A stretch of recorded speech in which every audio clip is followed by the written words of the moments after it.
Эта песня называется Just a Joke.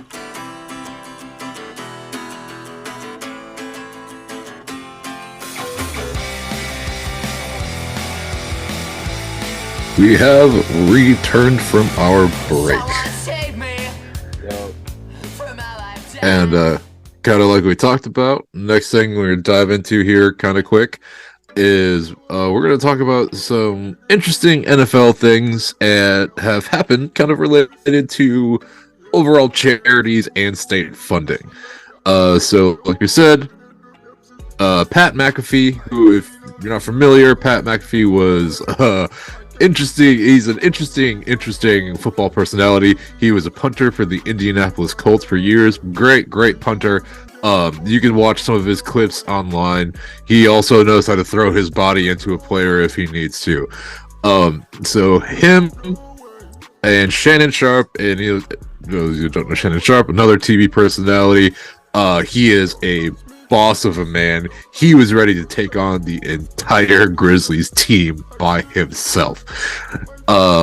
And on top, and those two and a random Mississippi auditor are all being sued by Brett Favre for defamation. And basically, what's happening is Brett Favre is involved in this big welfare-related case in the state of Mississippi where he was being paid by the state and other organizations for being at events that he was never at. He's saying that he had no idea that this was happening, so on and so forth, as anyone that is guilty will try to do for themselves. And if you know me, even though my name shows as Marshall Wisconsin Johnson, I hate the Packers. So watching some political justice happen to a Packers star is just so good to me. It's like a sweet taste. But basically, one of the favorite things I heard on the Pat McAfee show, and I recommend you all watch it. Again, it's a great show. Overall fun personality. If you like he actually you know him. Yep. But like, it was really funny to basically just watch Pat McAfee. He's like, hey, I want to cheers to everybody here really quick. We started in the basement of a house where sometimes the audio equipment wouldn't work, or we would be recording, or we thought we were recording for hours at a time, but the recording never actually started. We are here now. Where Brett Favre is suing me for defamation of character. And I just want to cheers everybody here, and I'll see you in court. Nice. That is amazing. Everything about that, I'm just like, oh man, like, yeah. And like the money that Brett Favre got, that he claims he's like, hey, I had no idea about this involvement. Funny enough, I believe his daughter's volleyball team received a significant amount of donations where they got a new court and new equipment, all sorts of stuff. And it's like, gee, my guy. I think that. But yep. And on top of some other charity-related issues, we also have Russell Wilson getting into some trouble, dude. As much as I don't like the guy, I hate to see this. Yes. So, basically, him and Sierra, his wife, that no one saw that coming. Yeah, that was also left field, but yep. Future was very bitter about it. Future wrote a few tracks about it, and let's just say I hope those two never actually meet in person, or hopefully their beef is squashed at this point. But Russell and Sierra have this charity organization, and a very common thing for a lot of charities is basically every dollar they receive, 60 cents or 40 cents to 60 cents of it goes to the charity, and the rest is used as distribution to pay the employees. more or less how a nonprofit is going to work. Like, you're not doing this for the profit. You're more or less doing this for the good cause, and like whatever money is left after the donations is going to go to the employees as their form of pay. The thing with Russ and Sierra's organization is they only gave like maybe 30 cents. Yeah, it says here the Why Not You Foundation spent roughly around 21.3 cents of every dollar There it is. charitable activities in 2020 and 27.2 cents of every dollar on charitable activities in 2021. Mhm. So over the past 8 years, only about 39.6 cents to every dollar was spent on charity per tax document. Right. Yeah. So, I mean, not just Russ, Sierra as well. This is not looking good. No, it is not looking good. And it's also very rough because now we have Sean Payton coming in as the Broncos' new coach. And he was very adamant. He's like, hey, things are going to be done my way. If you can't keep up, or if there's an issue, you're more or less gone. Did you see? I thought it was funny that he said Russell Wilson's personal coach or trainer was not allowed on the facility anymore. Mm-hmm. Like, he's like, hey, I don't want your camp anywhere near this organization. And speaking of having the type of balls that it takes to do that as a coach, I wish Andy Reid did it more with Pat Mahomes' wife and brother. They're the most annoying people in the NFL, and part of the reasons why I can't wait to watch the regime fall apart, so I just don't have to deal with them anymore. They weren't as bad as they were last season, but now that they're back in this position again... Hi, Maya. Now that we're back in this position again... I love them.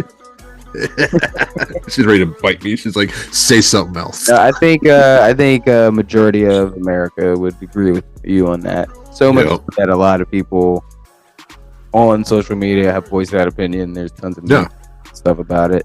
But, we all, like, personally, I was like, hey, I haven't heard much from them this year. They were very good. Like, look, guys, come on. This is my job. Please stop it. Stop. Like, no, man. Embarrassing me at work. So we'll see where this goes with Russell Wilson and how this affects on next year's season. What will happen from now between now and then? Who knows? But Sean Payton is there, and things are going to be much different. Oh yeah. Who knows what we're going to see from the Denver Broncos? Mm-hmm. But I think this is a good point to kind of just break away from the sports world for a little bit. Let's do it. And I kind of want to dive into like some Black History Month and just kind of overall giving some light to some Black or African American stories that may or may not have been noticed. So what I have here is I've talked about a little bit during the podcast is I have the series Shadowhawk. And Shadowhawk is a black anti-hero. He starts off as a lawyer that is fighting the mob, and the mob one day decides they've had enough of this. And they send their goons after him, they beat him, and then they inject him with the HIV virus. And then from there, they continue to bring his character into question. So he loses everything in the process, like his family, job, his overall status with the city, and he dons on Shadowhawk, and he starts to deal out vigilante justice. And his way of dealing with vigilante justice is he breaks the backs of every single villain he fights, so then they can no longer commit the crimes that they were committing. So yeah, that is very interesting. And like this is the first chronicle that I have here. It is a beast of a thing. I'm going through it again. I love all the stories in it. So I just wanted to bring to light some, black superheroes. And then I was just wondering if there was like any superhero or anybody in Black history related that you just wanted to bring up. Well, first things first, go ahead and finish your reread and send that to me quick. Oh yeah, definitely. You know what? I'll bring up everyone's favorite. One of our more modern favorites is Static Shock. The comic has been coming has made a comeback. They're coming out with the second series, I believe it is. Dope. I follow the artist on Instagram, and I'm always seeing like mock drawings for the comics before they drop and everything.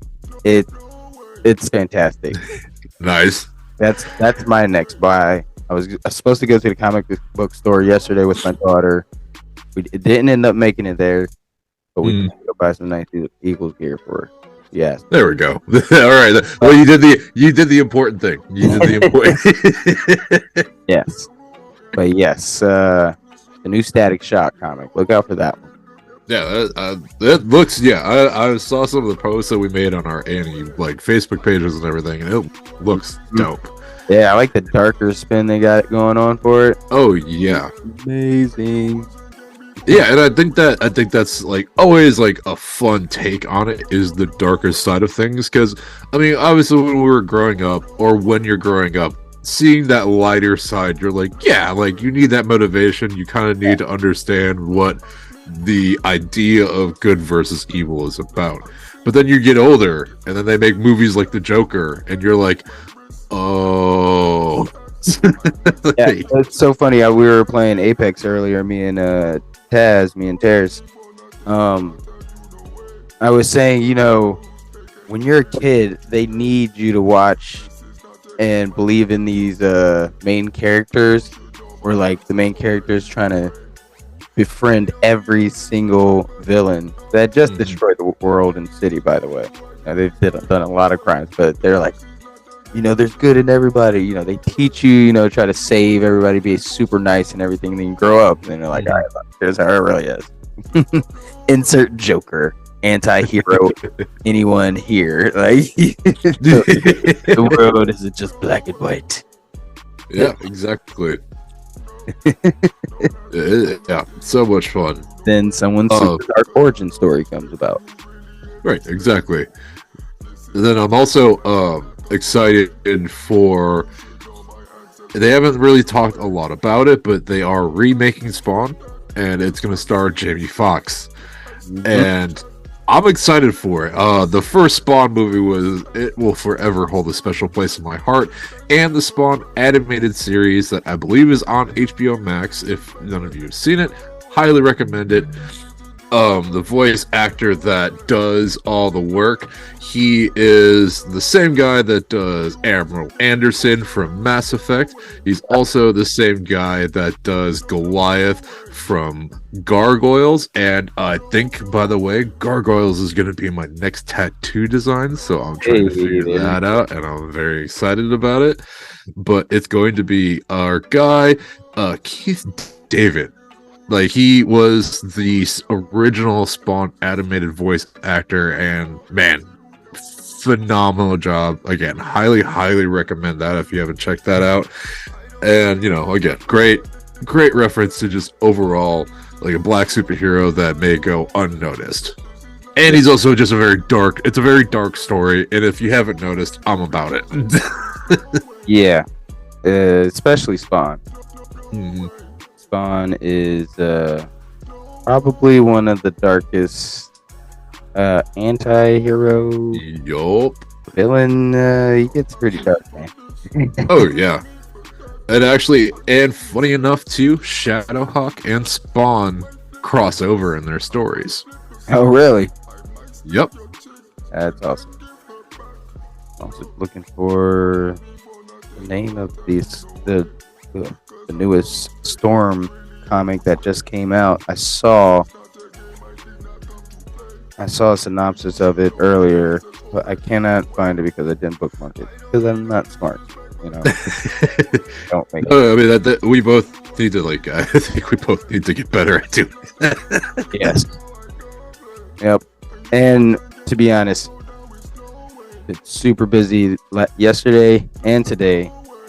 This episode, threw that thing together. Super Bowl. I had to go golfing with some work friends. I didn't want to. It was the work.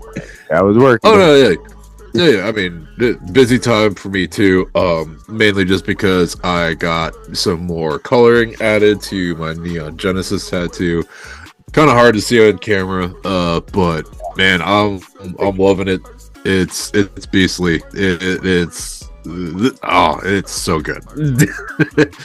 One more session to go with it. Just gotta let it heal up a bit, and then onto the potentially gargoyle themed tattoo. Very nice. Gonna turn out great. Yeah, you gotta send me some of that once it heals up a little bit, or whenever. Yeah. Yeah. Oh man, I might as well just talk a little bit about Hogwarts real quick. Yeah, dude, definitely. I mean, am I still bitter and jealous? Of course, but yeah, go for it. I'm not gonna spoil anything, but I know this thing is. It could possibly be one of the greatest games made. Like, they took their time. It really is. Like, they took their time. It's so detailed. It's so massive. So massive. And they did. It was a brilliant idea to have it set, you know, in a different time. So you're not relating anything to, like, you know, the current characters. Yeah, man. Everything in it is great. I'm in Ravenclaw. You know, you guys. That will be mine too when I play the game. Good. I saw like a percentage. It's one of the lowest percentage of people on the platform that mostly everybody's joining Gryffindor and Slytherin, obviously. Yeah. But I can't wait until they do some kind of PvP. Oh yeah. Like I bet that's coming sooner rather than later, because I was reading that they're talking about a Quidditch DLC so you can actually potentially play it. Yeah. I did read, like, I didn't dive into the article because I'm trying to like avoid as many spoilers as I can avoid, but they're like, yep, they kind of talk about in the game why you can go to like the Quidditch stadium but you can't actually play it. Yeah. Yep. As soon as this is like a minor spoiler because it's in the beginning, and you also knew this. Yep.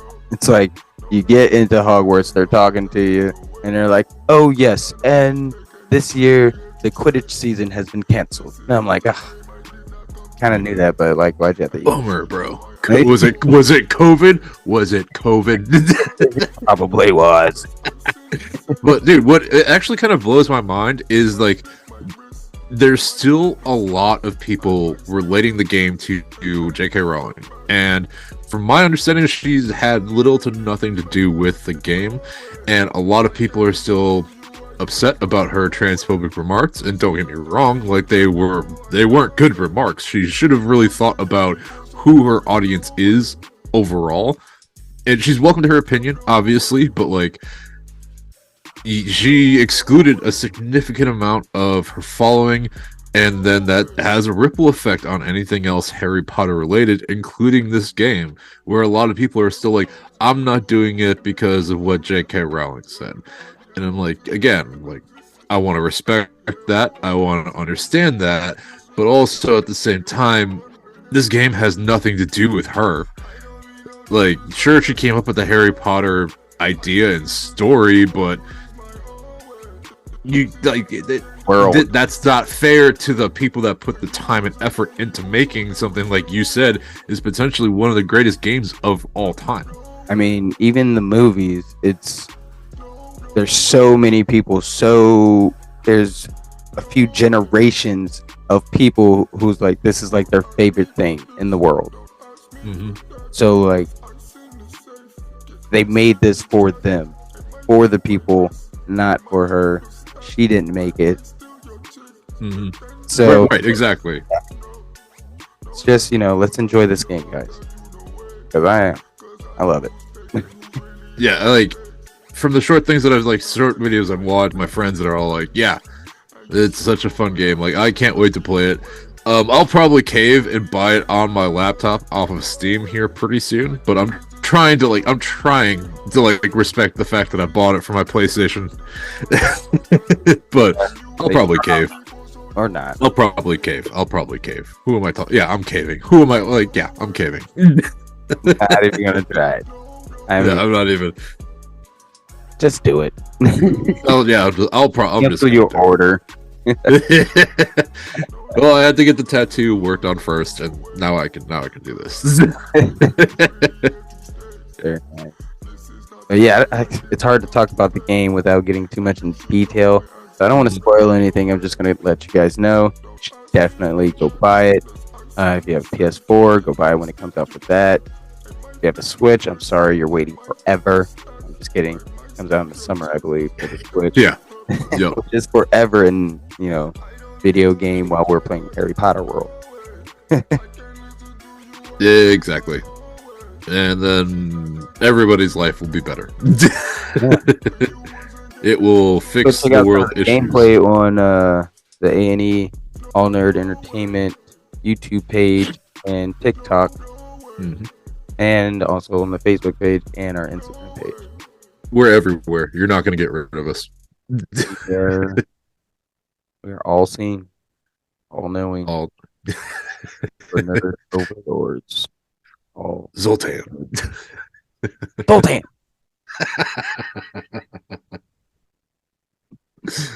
Oh man, That dude, where's my car? great reference. Great movie. Watch it. Do it. Oh man, I read an article where it was like high school. They had high school kids. Oh, I saw that too. Yeah, it does not stand up to time. Oh God, no. Maybe not watch it unless you got a really dark, not dark, but sick sense of humor. Like the kids, I think kids nowadays, like they're very woke, but they're still 100% gonna be bullies. Actually, a comedian I saw on TikTok today talked about it. He's a teacher. He's like, I was walking through the hall, and this girl asked, like, "Hey, what are your like?" They asked, "What are your pronouns?" And the guy responded, "He/him." And the girl was like, "Funny, because you look like a bitch."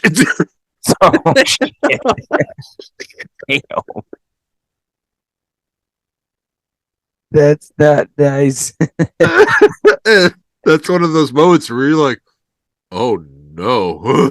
Like, these kids? These kids are too smart, too smart for as young as they are, and Oh man, it's a good and scary thing. I could not be a teacher. Oh God, no! Cool. There's a level of patience and just commitment that All right, I'm let me get off. Yep. Let's call it. I'm ready to go back to Hogwarts. So Yeah, I'm diving back into Mass Effect until I get Hogwarts. So fun little session. We'll be back to talk about the Super Bowl, and we'll be back to talk about The Last of Us, and we'll just be back to talk in general. So we'll see you all soon. we're not gonna shut up. Nope. It's easy. We out. Это песня называется Just a Joke.